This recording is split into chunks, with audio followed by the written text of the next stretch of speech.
বন্ধু, আমাৰ জীৱনত যেতিয়া বেয়া দিন আহে তেতিয়া প্ৰায়ে ভগৱানক অনাহকতেই দুখ দিয়া পৰিলক্ষিত হয়।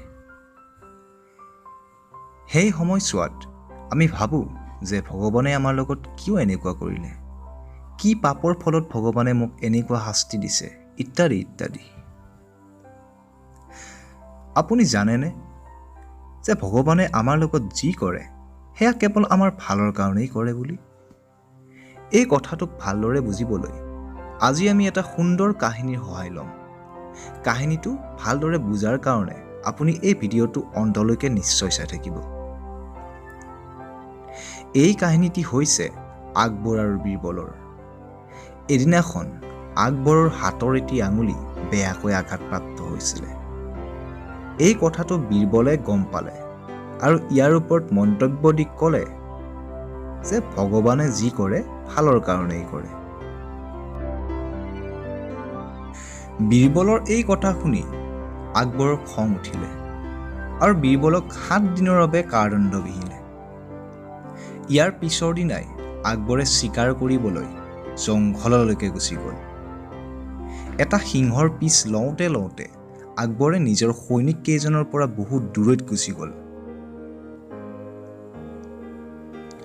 জংঘলত থকা কেইজনমান আদিবাসীয়ে আকবৰক ধৰিলে।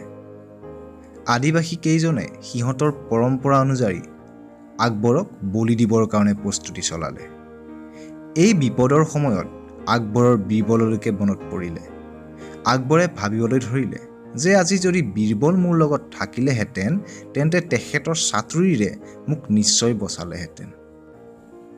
এনেতে এজন আদিবাসীৰ দৃষ্টি আকবৰৰ আঘাত হোৱা আঙুলিটোলৈ গ'ল আৰু সিহঁতৰ পৰম্পৰা অনুযায়ী আকবৰ বলিৰ বাবে উপযুক্ত নোহোৱাত আকবৰক সিহঁতে এৰি দিলে। আকবৰে ভাবিব ধৰিলে বীৰবলে ঠিকেই কৈছিলে, ভগৱানে যি কৰে সঁচাকৈ ভালৰ বাবেই কৰে।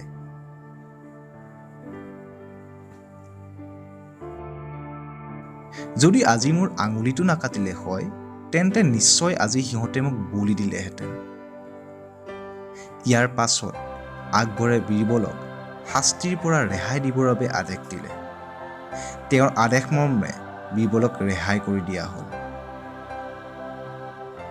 আকবৰ বীৰবলৰ কাষলৈ গ'ল আৰু ক'লে, বীৰবল, তুমি ঠিকেই কৈছিলা যে ভগৱানে সঁচাকৈ যি কৰে ভালৰ বাবেই কৰে। মোৰ আজি কটা আঙুলিটোৰ বাবেহে প্ৰাণ বাচিলে। মোৰ কাৰণে এইটো ভাল হিচাপে পৰিলক্ষিত হ'ল। কিন্তু তুমিতো কাৰাগাৰলৈ যাব লগা হ'ল।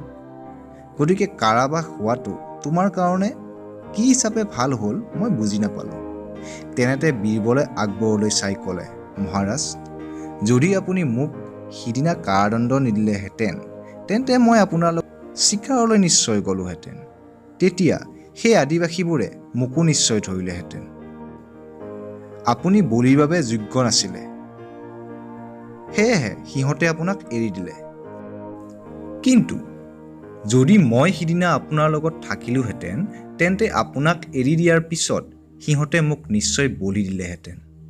সেয়েহে মই ভাবোঁ যে ভগৱানে মোক কাৰাবাসত থৈ মোৰ কাৰণে ভালেই কৰিছে। বন্ধু, এই কাহিনীটোৰ পৰা সহজেই বুজিব পাৰি যে আপোনাৰ লগত বৰ্তমান যি হৈ আছে সেইটো ভালেই হৈ আছে। আপোনাৰ লগত ঘটি থকা সকলোবোৰ ঘটনা পৰিঘটনা ভগৱানে ভাবি চিন্তিয়েই কৰি আছে বুলি ভাবি ল'ব পাৰে। হয়তো কিছুদিন আপুনি কষ্ট পাব, কিন্তু যথাসময়ত ইয়াৰ ভাল ফল আপুনি নিশ্চয়কৈ পাব। কিয়নো ভগৱানে যি কৰে সদায় ভালৰ কাৰণেহে কৰে।